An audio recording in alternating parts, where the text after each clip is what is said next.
Las manos de Peung Shao no temblaron al deslizar los papeles sobre la mesa de su despacho. Eran movimientos medidos, fríos como el vidrio que cubría el tablero de su oficina. La firma de la última década. El final de un contrato que nadie más veía como tal. Afuera, la ciudad respiraba indiferente. Adentro, el silencio pesaba como un mantel. «Ya preparé todo», dijo sin mirar. «Firma aquí». Tian Li alzó la vista. Había en su rostro una calma que no exigía compasión ni rechazo. Era la serenidad de quien ha contado los costes demasiado tiempo y ha decidido que ya no quiere pagarlos. Sus dedos, finos por las horas de pincel y por las pequeñas privaciones que nadie aplaudió, tomaron la pluma con naturalidad. La tinta dejó una línea negra y definitiva. Colocó la pluma en el portaplumas, se enderezó y dijo, con voz templada: «Está bien». Nadie rompió a gritar. Nadie intentó retenerla. La secretaria, en una silla al lado, miraba de reojo como quien presencia una escena prevista. Observadora, cómoda en su función de testigo. El mayordomo, en la cocina de la casa familiar que Peún había heredado, habría preparado la sopa de siempre esa mañana, sin saber aún que no habría quien la tomase. Tian Li cerró la puerta tras de sí sin prisa. La cerradura hizo un sonido seco. El golpe resonó en la piel de Peún, largo rato después. Se quedó sentado, con las manos sobre la mesa, mirando la ventana donde la ciudad se estiraba como un tapiz indiferente. Por primera vez, sintió que ese imperio de números y asientos no contenía lo que había perdido, la presencia de ella, que iba más allá de los silencios compartidos, la atención diaria que no se compraba con acciones públicas. Cerca, en el piso que hubo sido de ambos, la sopa humeaba en la olla. El cucharón, ya frío, sostenía una pequeña luna de vapor que se disolvió sin que nadie lo notara. En la mesilla junto a la cama, una caja roja, satinada, con el lazo deshecho, aguardaba intacta el día en que la dote se hubiera considerado y mostrado como trofeo social. En su interior, un anillo cuyo brillo conocía mejor el polvo que las manos que lo habían prometido. Ella no lloró. No hubo lágrimas teatrales, ni despliegue de dolor. Firmó, recogió una bolsa con lo puesto, y se fue con la espalda erguida. No era desdén. Era una decisión tomada con la precisión de quien ha medido la distancia entre lo que da y lo que recibe. Caminó por los pasillos que una vez crujieron bajo el peso de sus risas. Dejó atrás cuadros sin colgar, los suyos, pinceladas que nadie supo interpretar, y cerró la puerta de la vida que había conocido. Él, en su despacho, repitió el gesto de cerrar la puerta en su memoria, como si anulara así su presencia.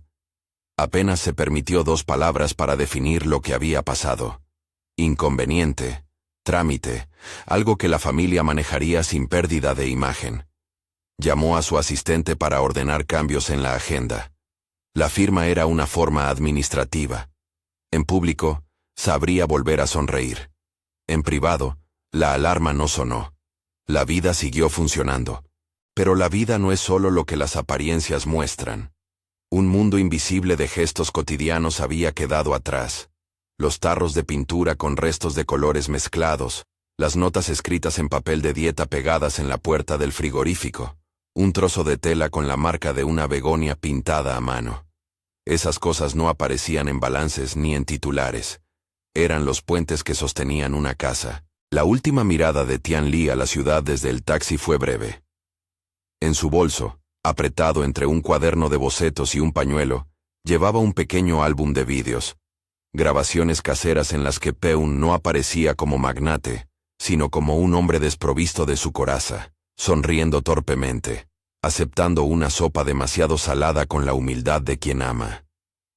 Ella había armado esos fragmentos como una alcancía de momentos, y los guardó con cuidado antes de apagarlos. Dentro de la casa, cuando el eco de la puerta cerrándose terminó, la cocina quedó suspendida en un gesto que parecía más grande que la ausencia. La cuchara de madera, apoyada en la olla, y la cocina sin quien la tocara. La mayordoma, sin atreverse a intervenir, recogió la taza tibia de té que nadie acabaría. En el dormitorio, sobre la mesita, Había sobres con notas escritas en letra pequeña. Pequeñas instrucciones, recados cariñosos, listas de tareas que no eran órdenes, sino ofrendas.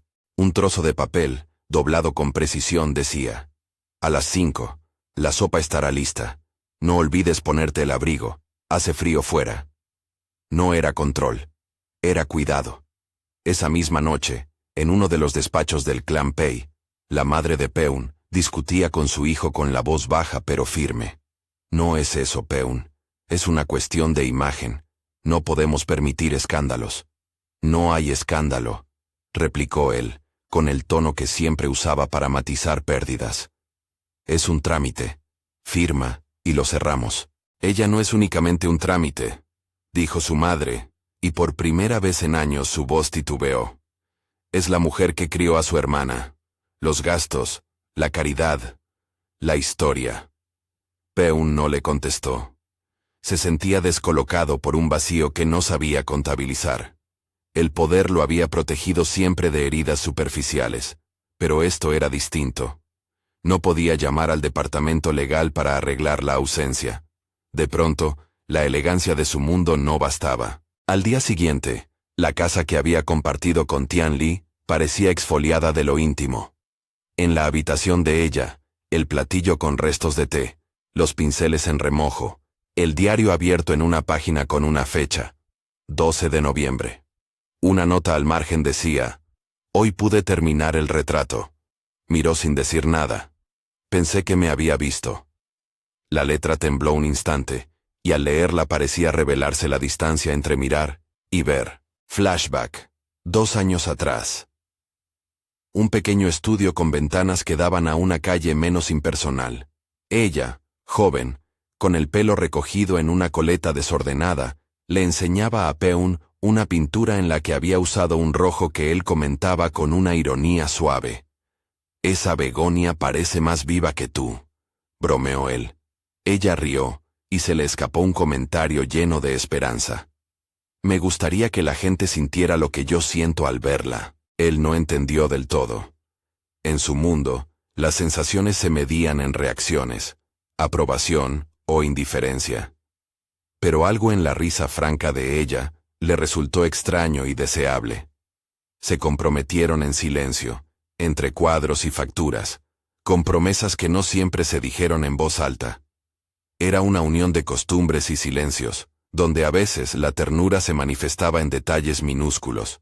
Una cucharada extra de sopa por la noche, un abrigo colgado por la mañana, un mensaje dejado sobre la mesa.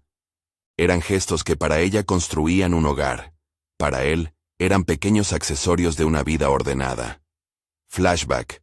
Una noche, en la cena de celebración por el ascenso, la madre de Peun le ofreció a Tian Li una sonrisa condescendiente y una pregunta envenenada.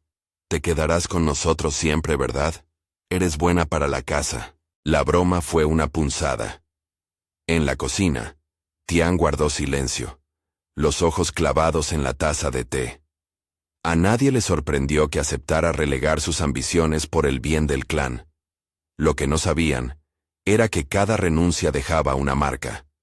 Un cuadro que nunca se mostró, una llamada que no se devolvió, una mañana en la que se había levantado a las 5 para que su marido encontrara la sopa caliente antes de una reunión con inversores. Flashback.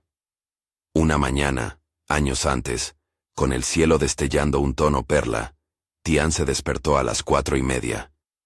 Preparó la sopa tal como aprendió de su abuela. Lento hervor. Mezcla de especias que parecía más ritual que receta. Al llegar a la habitación, dejó la sopa en la mesita junto a la cama. Peun, con la alarma de su teléfono digital sonando, abrió un ojo y murmuró: ¿Te has levantado por mí? Siempre, contestó ella en voz baja. No es para ti.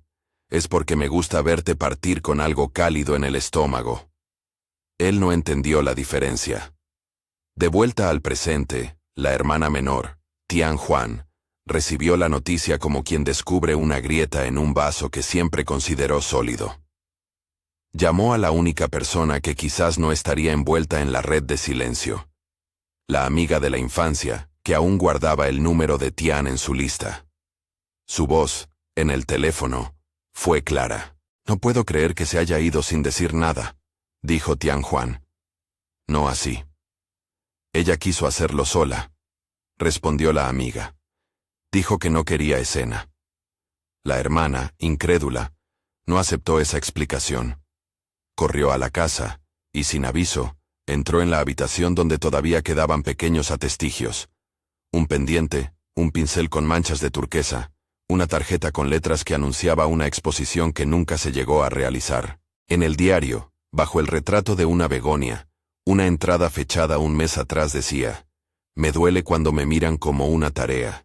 Quisiera que vieran mi pintura y entendieran que soy más que un fondo agradable». La noticia del divorcio no tardó en filtrarse. En los pasillos de los periódicos económicos surgió el titular preciso: «El CEO firma divorcio en trámite impecable».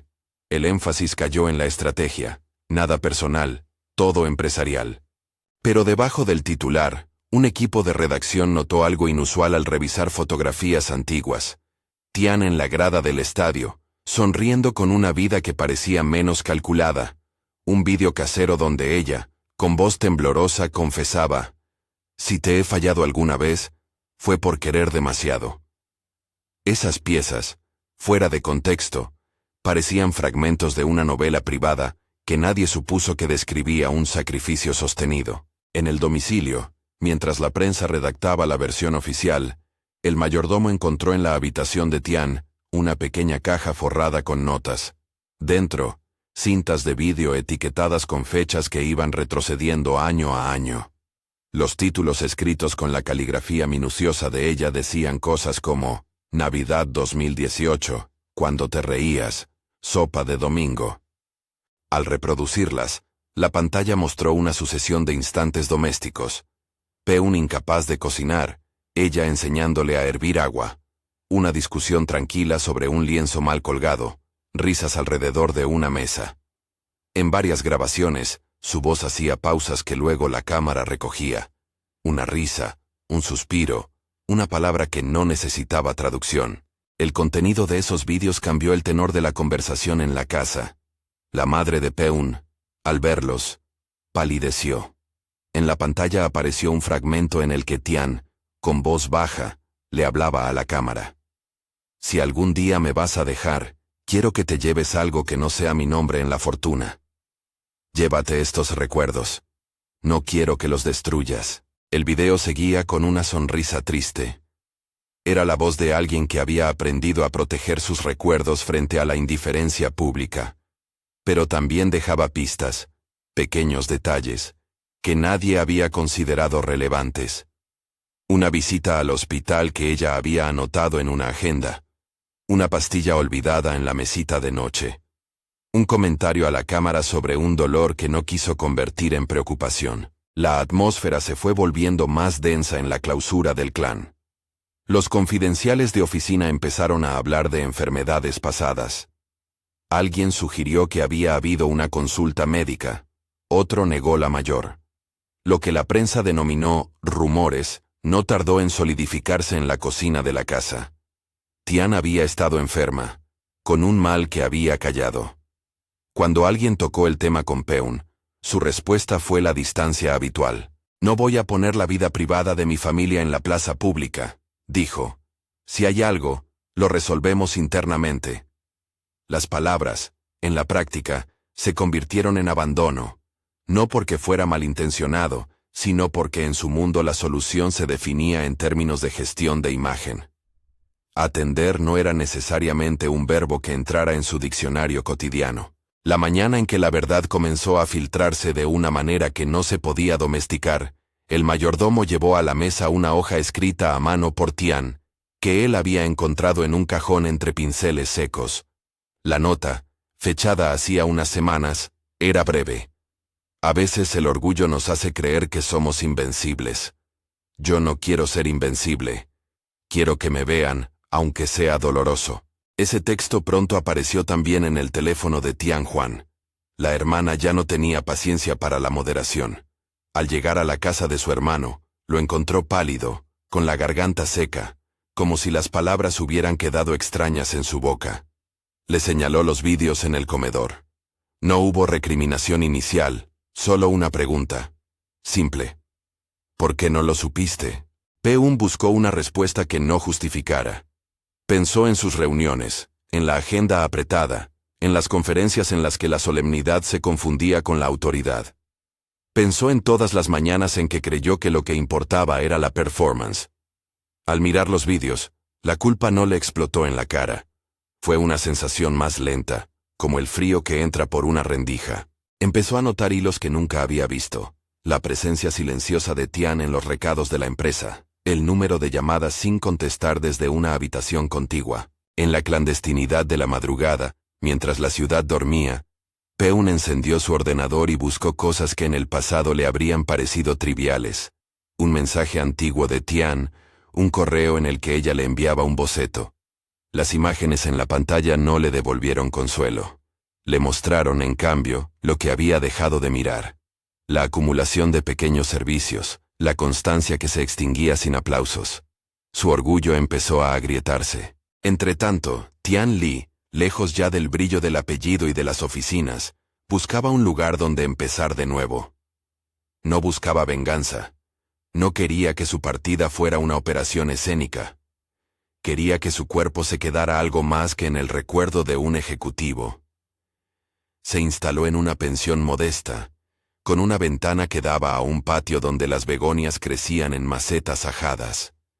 Por las noches, pintaba. Sus manos, manchadas de color, trazaban líneas que parecían más auténticas que cualquier comunicación en la bandeja de entrada de su ex esposo. En la soledad de su nueva habitación, abrió uno de los cajones donde guardaba su diario. Las páginas estaban llenas de fechas, de horarios, de recetas de sopa, de listas de cosas por hacer. Había también recortes de prensa, fotografías y una nota que nadie debía encontrar hasta que ella lo permitiera.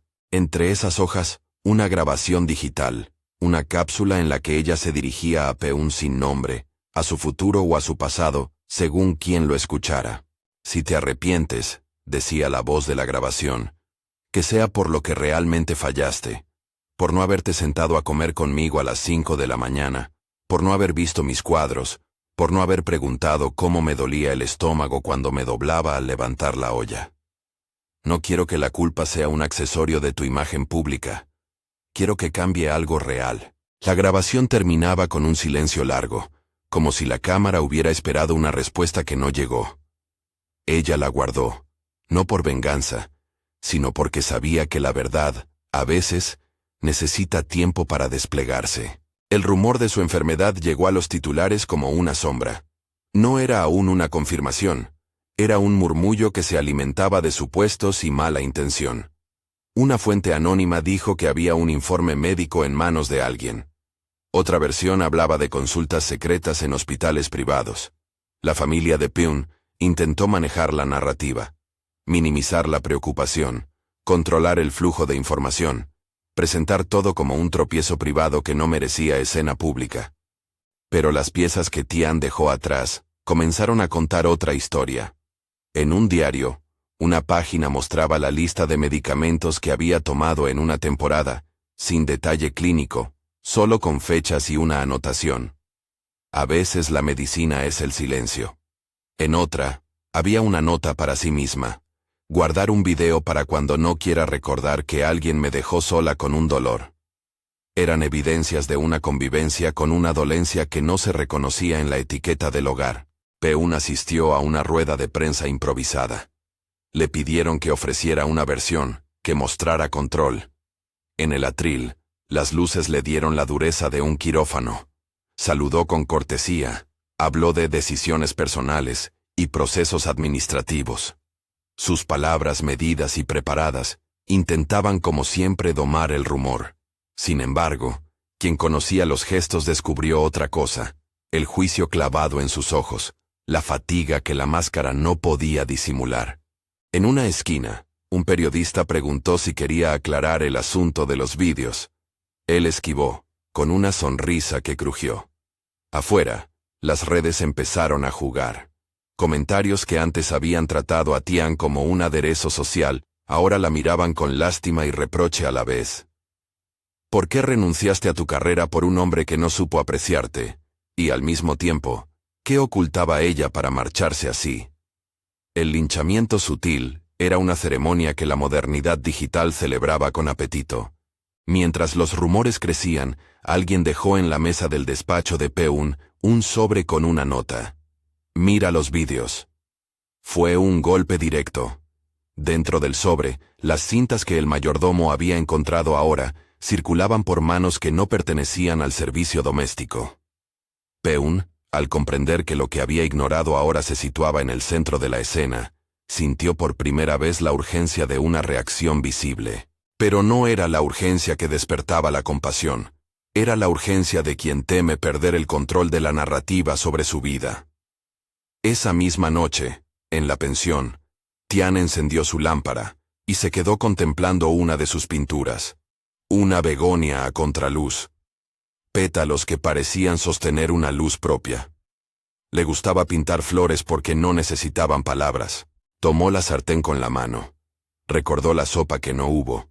Y pensó en la ironía de que el gesto más pequeño en su vida hubiera sido invisible. Respiró hondo, y por primera vez desde que salió del despacho, permitió que la verdad se instalara sin pedir permiso a nadie. Pensó, si vuelvo a la casa, ¿qué seré? ¿La esposa que se sienta a esperar la cena, o la mujer que pinta y que cuando enferma, decide callar para que no la usen como moneda? No tenía respuesta. Pero sí una certeza. Debía reconstruir su voz. Al otro lado de la ciudad, Peun cerró la luz de su despacho con la imagen de Tian firmando todavía en la retina. No era el dolor dramático lo que le dolía. Era la sorpresa. Se preguntó cómo no había visto la lista de cosas que ella hacía cada día. Cómo no había advertido las señales en la mesita, los cuadernos, la olla. Le invadió la idea de que había sido un administrador de la vida, en vez de su compañero. Esa sensación picó hasta convertir la indiferencia en culpa punzante. La noticia de la supuesta enfermedad siguió evolucionando. Unos aseguraron que ella se estaba atendiendo en un centro especializado. Otros, que había decidido desaparecer. La versión oficial se mantenía débil. Tian había dejado una nota, había pedido espacio.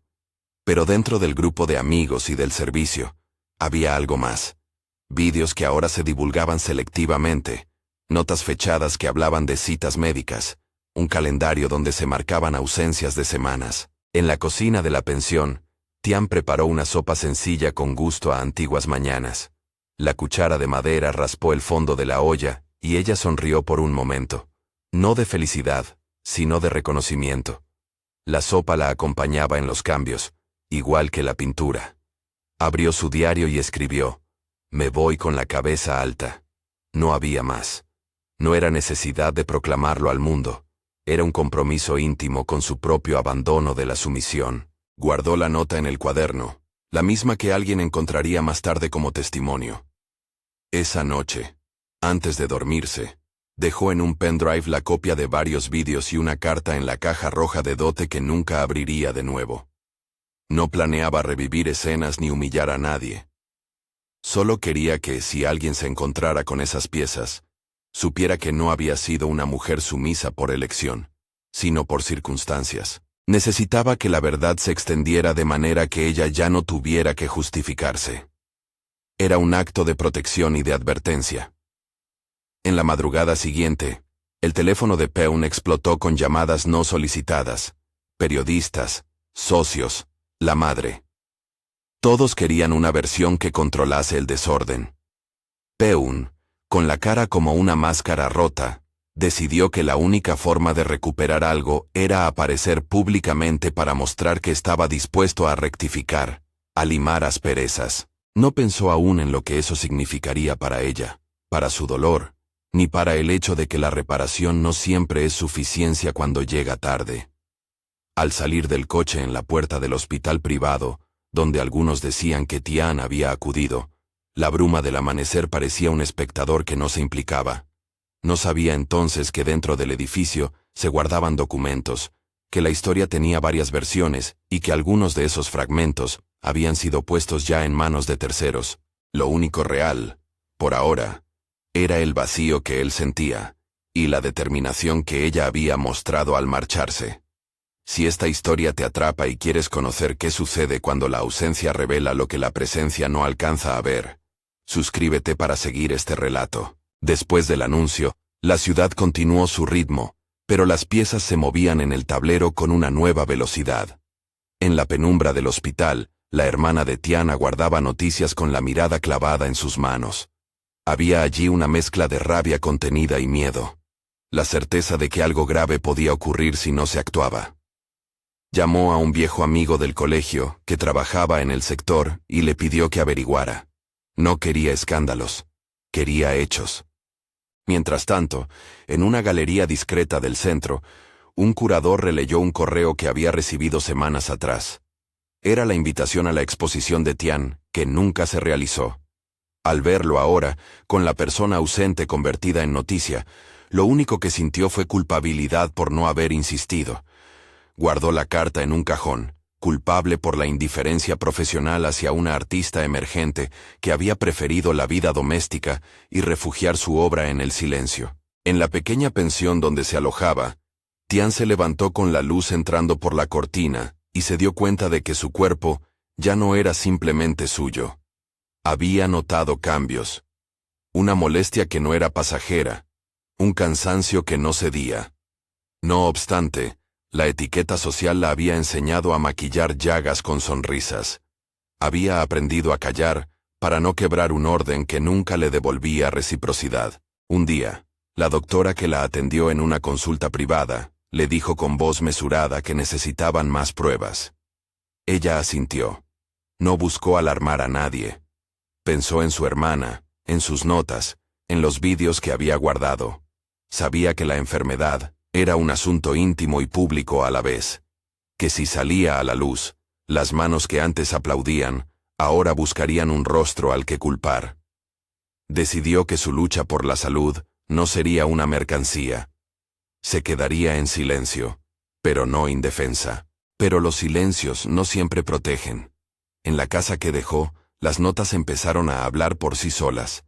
El mayordomo, sin poder aguantar más, entregó una carpeta a Tianjuan con las cosas que había encontrado. Vídeos, recortes, la nota con la hora de la sopa. Era un archivo que hablaba de una vida entregada, y que ahora necesitaba ser interpretado por algo más que una fiscalía de opinión. La familia de Peun, ante la posibilidad de una crisis de imagen, trató de recomponer su discurso. Propusieron una solución lógica. Una conferencia pública donde se aclararía la situación. Una muestra en la que la obra de Tian se mostraría como homenaje, un gesto que en apariencia parecía reparación. Peun, al pulsar aceptar en ese plan, creía que el escenario lo salvaría. No comprendía que lo que se pedía no era un gesto, sino atención, no una exposición, sino un reconocimiento sostenido. En la soledad de su habitación, Tian abrió un viejo cuaderno y revisó las páginas donde había anotado fechas y pequeñas instrucciones. Allí encontró algo que le recordó por qué comenzó a pintar, no para ser validada, sino como una forma de nombrar su mundo. A partir de esa certeza, decidió que su vida debía tener ahora otra figura, la suya. No iba a permitir que su existencia quedara reducida a un titular o a una imagen de lástima. Si reconstruir era posible, lo haría desde la exactitud de su cuidado, no desde la compasión pública. Sin embargo, la ciudad necesitaba drama. Una versión filtrada a un medio sensacionalista habló de una posible desaparición de Tian. Las cabezas se volvieron. Era la clase de rumor que aviva los peores instintos. Especulación, culpa, interés morboso. Peun, al enterarse, sintió que algo se le escapaba de las manos. No sabía aún que, en parte, así era. Las manos de control que había ejercido toda su vida no podían contener el desmorone de la intimidad. Cuando la hermana ingresó con la carpeta en la que el mayordomo había guardado las cintas, encontró, en una de ellas, un fragmento que la dejó sin aliento. Tian, hablando a cámara, con el rostro pálido pero sereno, explicaba con una voz que no buscaba conmover sino documentar, cómo había sentido la indiferencia en la forma de llamadas perdidas y de cucharadas de sopa no valoradas.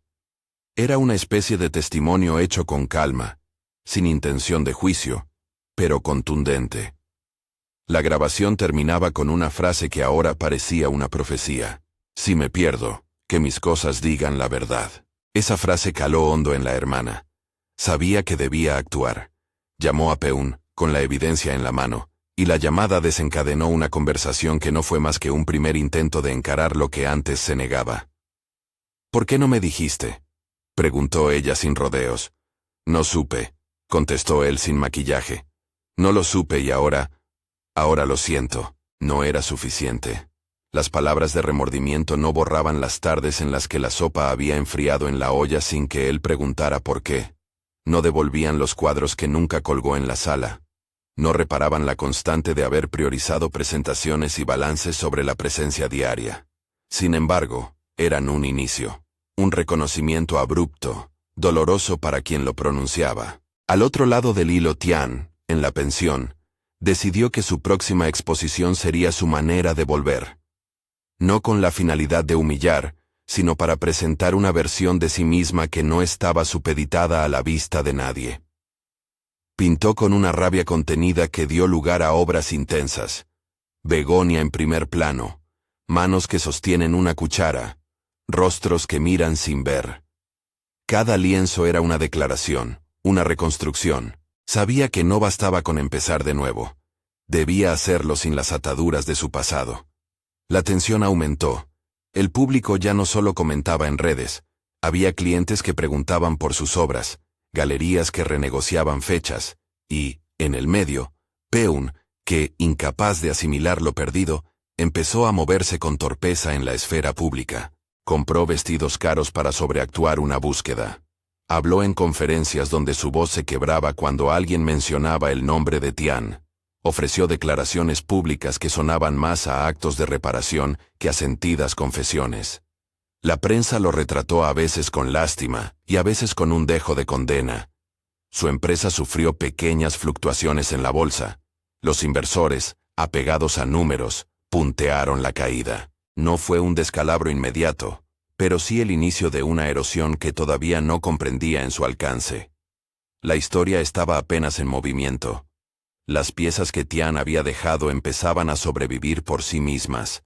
Videos, notas, la sopa fría en la olla del recuerdo. Y en ese movimiento incierto, el poder y la conciencia chocaban por primera vez con una realidad que ni las cuentas ni las alianzas podían domesticar. Ella, en su cuaderno, remarcó una frase. Me voy con la cabeza en alto. No era una sentencia ni una promesa a la sociedad. Era una decisión íntima que, en su simpleza, provocó un efecto que nadie estaba listo para medir. En la madrugada en la que algo iba a cambiar de nuevo, las noticias anunciaron una posibilidad que nadie había previsto del todo. Que Tian, la mujer que se había marchado con la dignidad intacta, podría no haber desaparecido por voluntad. Que quizás, y esto nadie lo decía con certeza, había una enfermedad que había decidido llevar en silencio. Peún, al enterarse, sintió la primera sacudida real. No la de perder una aprobación social, sino la de haber sido parte del abandono. Esa idea lo arrastró hacia la acción, torpe, improvisada, pero con una intensidad nueva. Comprendió que la reacción pública que se esperaba de él, una rueda de prensa, una exposición en su nombre, no sustituía a una pregunta que ahora le quemaba. ¿Qué había pasado con el cuidado cotidiano que ella había entregado sin pedir nada a cambio? Cuando todo estaba a punto de inclinarse hacia un momento decisivo, el teléfono de Tian sonó. Del otro lado, una voz conocida le preguntó con cautela. ¿Estás bien? Ella pensó la respuesta y la dejó suspensa. No porque no quisiera decirla, sino porque la palabra bien podía significar muchas cosas. Había algo en ella que, sin embargo, ya no era la misma. La decisión que la había llevado a marcharse y a guardar pruebas. La elección de reconstruir su vida lejos de la complacencia. La trama, por fin, atisbaba un punto de inflexión. En la mesa donde había guardado la caja roja, el anillo y los vídeos, las piezas empezaban a hablar. Y en algún lugar del tablero, Peún, con la voz quebrada, empezó a comprender que la reacción exigida por el título de su vida No se arreglaba con titulares ni gestos apresurados, sino con una humildad que todavía no sabía cómo construir. La noche en que la ciudad pareció conspirar contra él, Peung Shao caminó sin rumbo por calles que antes le parecían solo un fondo para sus reuniones. Encendió el teléfono para llamar al único número que podía ofrecer certezas, y cuando la voz de su madre le contestó, descubrió que las certezas se habían transformado en reproches. Sus manos, que firmaban con calma documentos millonarios, temblaban ahora al sostener una taza que ya no calentaba nada. Su caída no fue repentina. Fue un pulso largo que fue drenando la vida de su rutina. Las primeras semanas tras la difusión de las cintas domésticas fueron una sucesión de actos performativos.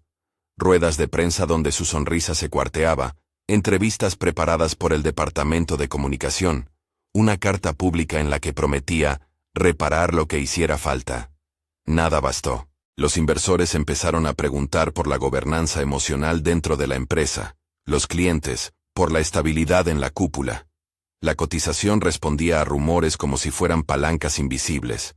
Lo que para él era intimidad, para el mercado era riesgo. En la soledad de su despacho, esa habitación que tantas veces había sido teatro de certezas, Peún cenó una noche con una botella de vino barato y el móvil lleno de mensajes sin leer. Llamó a la madre de Tian, mordió su orgullo hasta hacerlo añicos para preguntar, ¿dónde está ella? La respuesta fue un silencio que pesó como una sentencia. No lo sé, dijo la madre con honestidad torpe. No estuvo en la casa. Esa noche, la noticia del supuesto fallecimiento de Tian, publicada por un tabloide con una velocidad maquiavélica, llegó como un golpe de aire frío. Posible fallecimiento de Tian Li, decía la línea.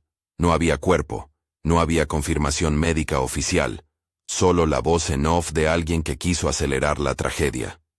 Pero para Peung fue suficiente. La idea de que el único mundo que no supo cuidar la había perdido para siempre, le abrió la garganta como un hueco. Se lanzó al alcohol con la torpeza de quien intenta medir la culpa con vodka. Los amigos se distanciaron. Los socios comenzaron a mirarlo con prudencia. Su reputación, que había funcionado como blindaje, mostró fisuras. En una cena corporativa, con cámaras encubiertas, él alzó la voz para prometer acciones que al día siguiente sonaban huecas. Fue humillado en foros donde antes dictaba agendas. Su madre, que una vez protegió su imagen como se protege un trofeo, ahora le buscaba la mirada con la petición implícita. Arregla esto. Pero no había arreglo checado. Había solo un agujero que él había excavado con años de distracción. Mientras tanto, en una modesta habitación con vistas a un patio de azotea, Tian Li vivía otra clase de emergencia.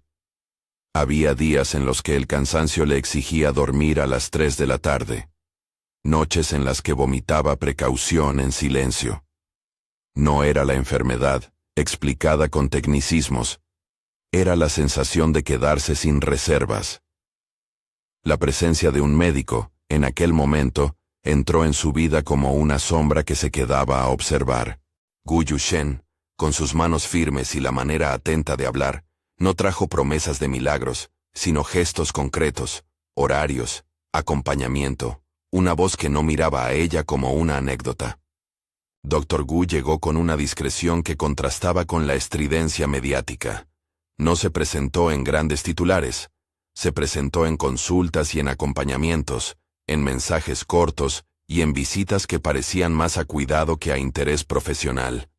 Le preguntó a Tian qué era lo que necesitaba, y escuchó sin sustituir las respuestas por un plan grandioso. Le ofreció tratamiento, sí, muestras de esperanza sin espectáculos. Le propuso procedimientos que ella aceptó con la desconfianza de quien ha esperado demasiado. Fue en esas semanas, donde la lenta recuperación se pareció más a un aprendizaje que a una curación, que comenzó a crecer entre ellos una relación que no nació de la pasión mediática, sino de la experiencia compartida del cuidado. Hubo un momento, en medio de la recuperación, en el que Tian comprendió que la vida podía tener otra forma. Pintó de madrugada para no despertarse con ruido de titulares. Llenó lienzos con begonias que se recortaban como dudas resueltas.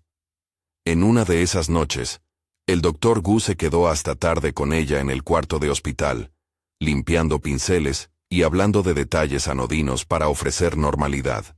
Habló de su infancia en una ciudad costera, de su madre que le enseñó a mejorar la sopa cuando la receta fallaba. Esas conversaciones, aparentemente pequeñas, se fueron tejiendo en el borde de una nueva confianza. Mientras tanto, la familia de Peun, desacertada y herida, fue presa de prisas. No bastaba con que el rumor de la muerte de Tian hiciera efecto. Había que sostener la narrativa. En una discusión con la prensa, alguien de la familia creyó ver una salida rápida. Cerrar la historia con un funeral discreto y una cremación que sellara el capítulo. Fue allí, en ese episodio, donde emergió la maniobra que cambiaría el tablero. La hermana de Tian, Tian Juan, desesperada por la indiferencia de la familia de su cuñada, y convencida de que la única manera de obtener de Peun un reconocimiento real era confrontarlo con la pérdida, habló con quienes la cuidaban y con el doctor Gu.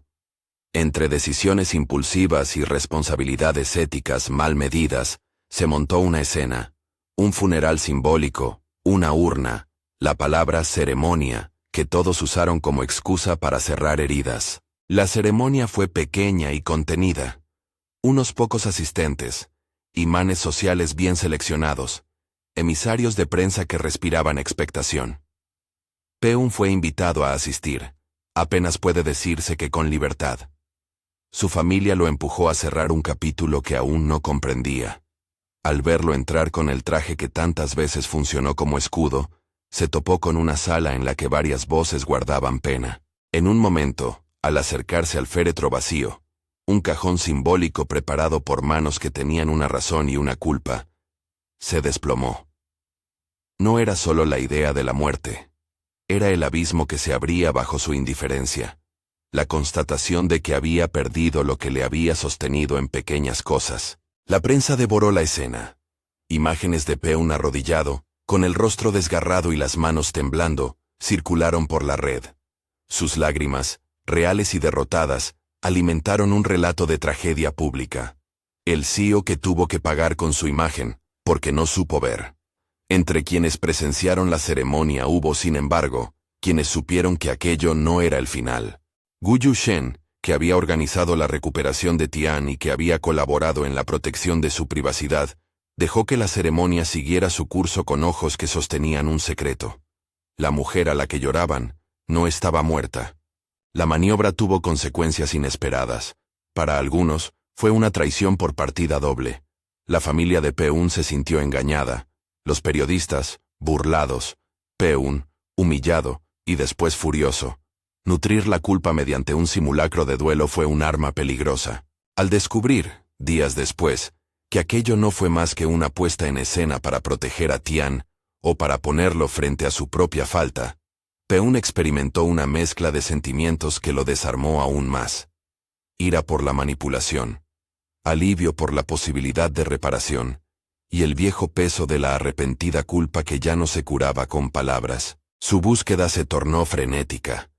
Visitó hospitales, lloró en pasillos donde nadie lo conocía por ser CEO, habló en voz alta con médicos que solo podían darle explicaciones técnicas, revisó llamadas y mensajes con una obsesión nueva.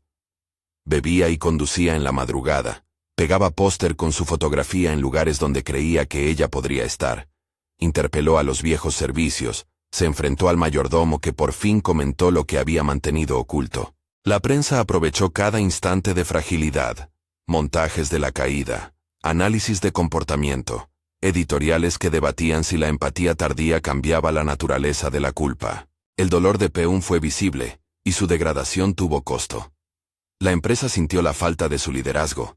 La junta se reunió en varios comités para evaluar la estabilidad. Los reportes económicos comenzaron a reflejar la erosión de la confianza. Amigos se marcharon. Viejos aliados se convirtieron en críticos. La sombra de un escándalo que antes era solo doméstico, se convirtió en un problema institucional. Peun perdió contratos, vio socios retirar financiación, y su vida personal quedó expuesta a la opinión pública. Frente a ello, Tian reconstruía la suya con pasos lentos pero firmes. La relación con el Dr. Gu se transformó con sutileza. Primero asistencia y cuidado, luego compañía en largas caminatas, después apoyo en la organización de su exposición. Fue el propio médico quien, al ver su obra florecer en los días de recuperación, la animó a mostrarla, no por venganza ni para polemizar, sino porque vio en sus cuadros una voz que merecía ser escuchada. Le consiguió un contacto con una galería pequeña pero respetada, que aceptó exhibir su trabajo en un formato íntimo. Obras en las que la begonia se volvía testigo de una historia, y en las que la cuchara, a veces convertida en icono, hablaba de cuidado y de hábitos cotidianos. La preparación de la exposición fue un montaje de detalles. Tian revisó cada cuadro, eligió una luz que exaltara el tono de los colores y escribió una nota para el catálogo en la que contaba, sin dramatismos, su recorrido. Firmó la nota con la frase que la había acompañado desde que dejó el despacho. Me voy con la cabeza en alto. El doctor Gu le pagó el alquiler de la sala y se encargó de las gestiones técnicas. Tian Juan, presente en cada paso, organizó la lista de invitados evitando los nombres que solo querían titular. La exposición fue creciendo en expectativa, aunque no por la intencionalidad del espectáculo, sino por la calidad de las obras. El día de la inauguración, la galería reunió a la prensa cultural, a críticos de arte y a gente que había seguido la historia de cerca. Entre los asistentes, con un gesto que había dejado de ser habitual, apareció la madre de Peun. Esperando encontrar algo más que una muestra de pintura, anhelaba una reconciliación pública. Peun, que había recuperado fuerzas de la humillación, no supo resistir la tentación de presentarse en el lugar donde la mujer que amó parecía renacer. Llegó tarde, con el traje arrugado de quien no ha dormido, sus ojos enrojecidos por noches de vino y lágrimas. La galería, pequeña y perfumada por el aceite de los pinceles, estaba llena. Las obras de Tian colgaban con honestidad, begonia en plano cercano, manos sosteniendo cucharas, retratos que no buscaban ser solo retratos, sino testimonios.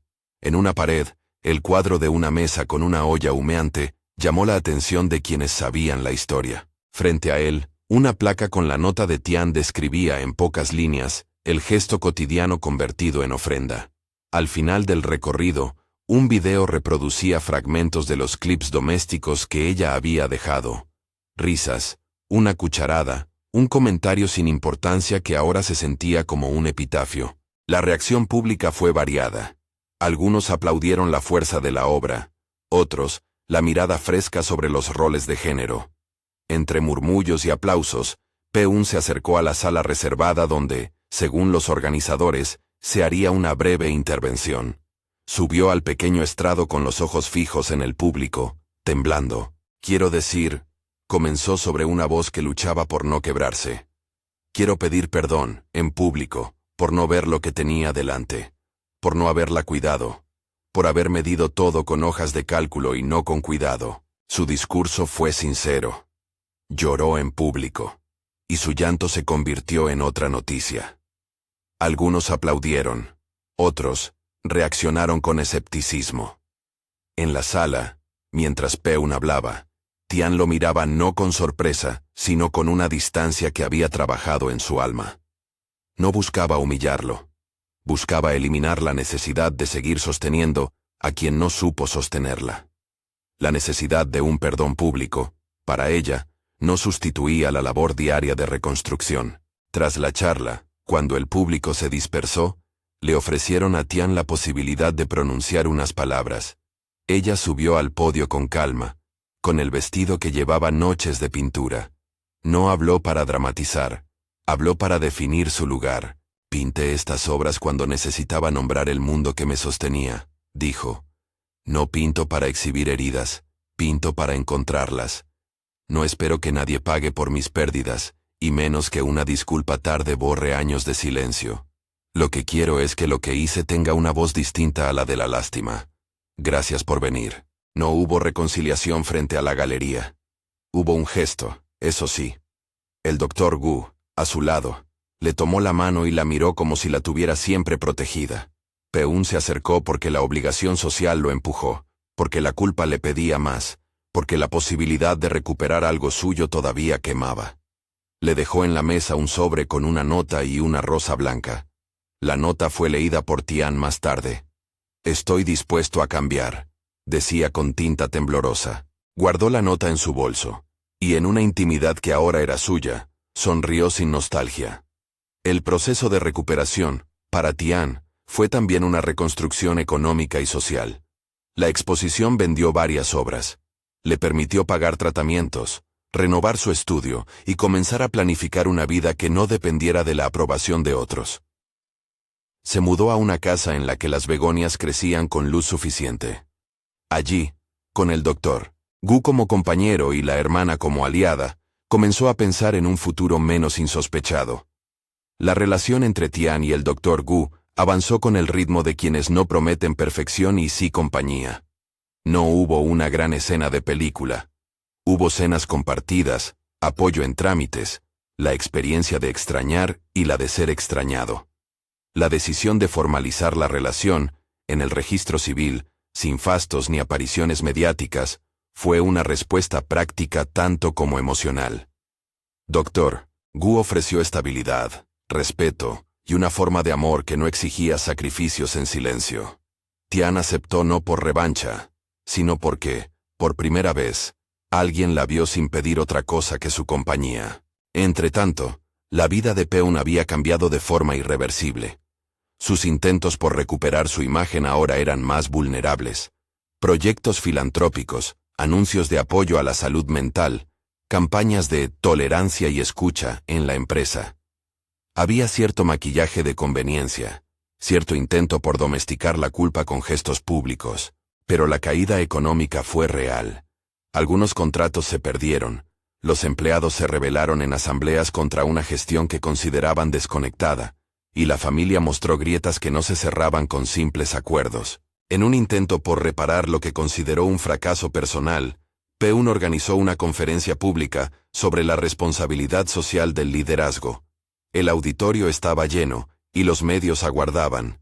Allí, en un momento previsto, proclamó su arrepentimiento, y en un gesto que muchos interpretaron como simbólico, prometió patrocinar una fundación que apoyara a artistas en situaciones vulnerables. No fue una medida gratuita. Tuvo efectos positivos, pero no borró el hecho de que había sabido ver tarde. La repercusión de aquellas declaraciones fue doble. Por un lado, generó titulares que atestiguaban su caída y su intento de redención. Por otro, abrió un debate sobre si las acciones públicas de reparación valían sin cambios personales sostenidos. Algunos miembros de su junta reclamaron que sus actos eran ahora riesgo reputacional. Otros, que la empresa debía acompañar un proceso humano. La tensión entre la demanda pública y el deseo íntimo llegó a su punto culminante en la boda civil de Tian y el doctor Gu. No fue una celebración pública, fue una ceremonia pequeña, con familiares cercanos y 2 o 3 amigos del mundo del arte. La prensa, sin embargo, no dejó pasar la oportunidad. Fotografías filtradas, titulares que barajaban la nueva vida de la pintora y una clara intención por comparar. Peun, que había anunciado su presencia en la ciudad, no se esperaba lo que sentiría al ver la invitación que le llegó por cortesía. Estaba invitado a la recepción. La recepción tuvo lugar en un jardín sencillo, donde las mesas llevaban centros con begonias. La atmósfera fue cálida, medida, y los invitados intercambiaban conversaciones entre cuadros y risas contenidas. Peun llegó con una tardanza dramática, una manera de anunciar su presencia que pertenecía a su naturaleza. Vestía de oscuro, con la mirada en otra parte. Se acercó a la puerta con una mezcla de determinación y confusión que lo hacía pequeño. En el centro del jardín, entre invitados y luces, Tian conversaba con su hermana. No llevaba velo ni ornamento extravagante. Llevaba una seguridad que brotaba de cosas sencillas. La elección del lugar, la manera en que se mantenía en pie, la forma en que recogía su falda. Al ver a Peun acercarse, no mostró sorpresa. Había en su mirada la memoria de todo lo que fue, y la claridad de lo que ya no sería. Peun encontró la manera de acercarse. Nadie lo detuvo.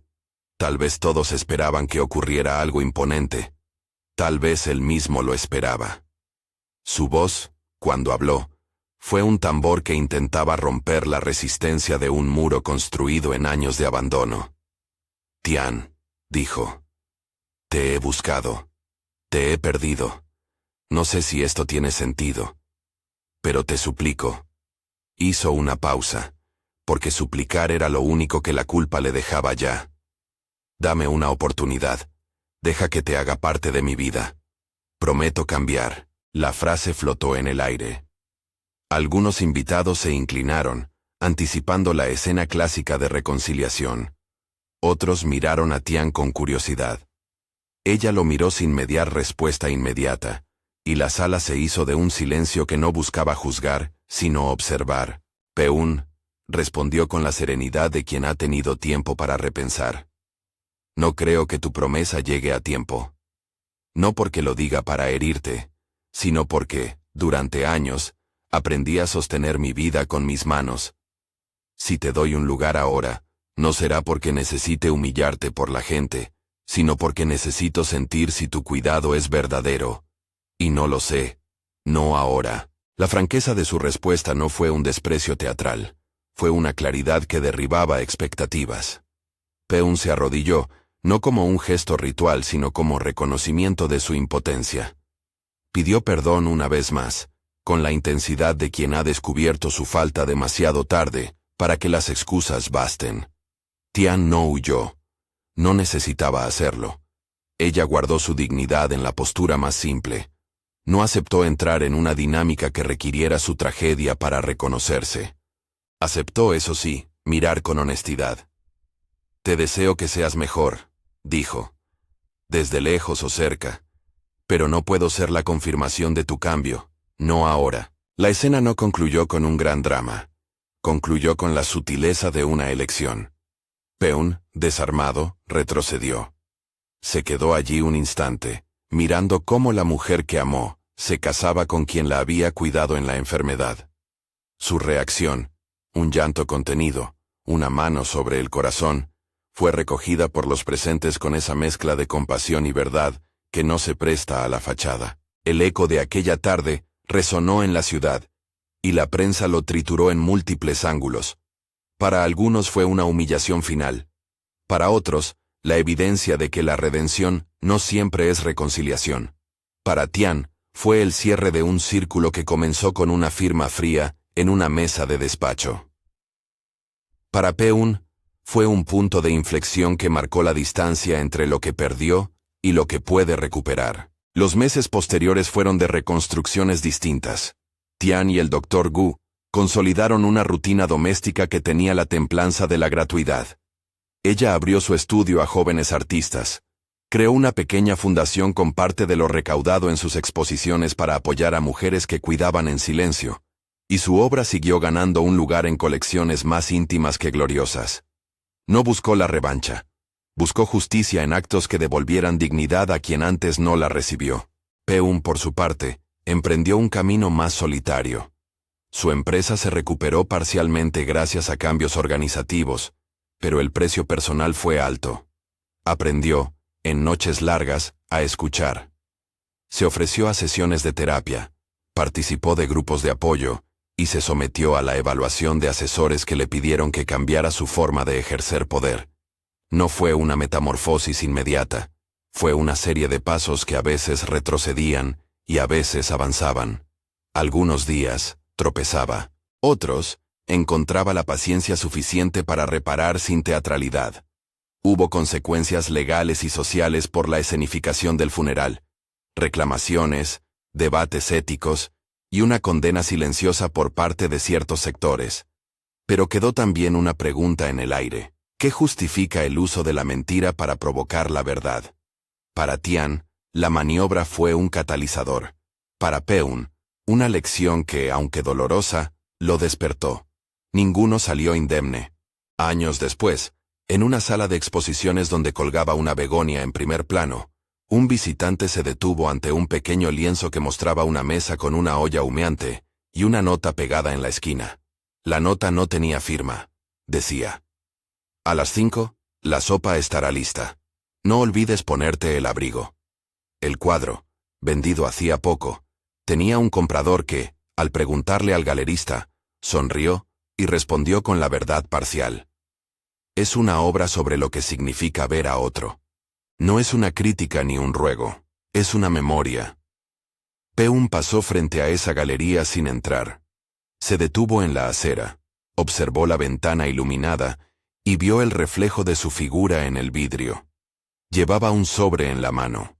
Dentro, una carta que nunca envió. La guardó en el bolsillo. No fue un gesto grandioso.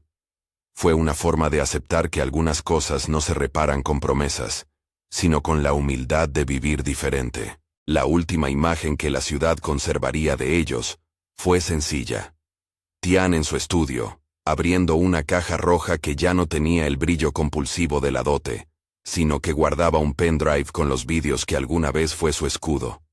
Los reprodujo para una clase de estudiantes. Proyectó escenas donde la risa se mezclaba con la sopa, donde el hombre que ahora miraban no tenía la coraza corporativa, sino el rostro humano. Habló de límites, de cuidado y de la necesidad de darse voz. Al terminar, los jóvenes la miraron con respeto. No era la mujer rota que alguien había imaginado. Era una artista que había recuperado su sitio. Y en un rincón de su taller, sobre una mesa de madera, quedó una cuchara vieja. No era un monumento, era un objeto cotidiano que, sin embargo, recordaba la línea que separa la atención del desdén. Algunas mañanas, cuando la luz entraba sin pedir permiso, Tian la tomaba y la llevaba a los labios como quien saluda un día nuevo. La vida siguió, con sus ganancias y sus deudas emocionales. Peun, con sus pérdidas, aprendió a mirar antes de medir. Tian, con su nueva luz, enseñó que la dignidad no se negocia. Dr. Gu y ella no representaron una venganza. Representaron la posibilidad de que el cuidado, cuando es honesto, construye la raíz de un futuro que no necesita espectáculos. En la última escena, cuando un periodista les preguntó a Tian y a su esposo si alguna vez considerarían reconciliarse con Peun, ella respondió con la calma de quien ha recorrido las estaciones del duelo. La redención es algo que ocurre dentro de cada persona. Yo elegí la vida que me devolvía la voz. Otros deben encontrar su camino. Mi obligación fue conmigo misma. Y así, sin grandes fuegos artificiales, terminó la historia que empezó con un papel frío colocado sobre una mesa de despacho. La lección quedó inscrita en cosas pequeñas.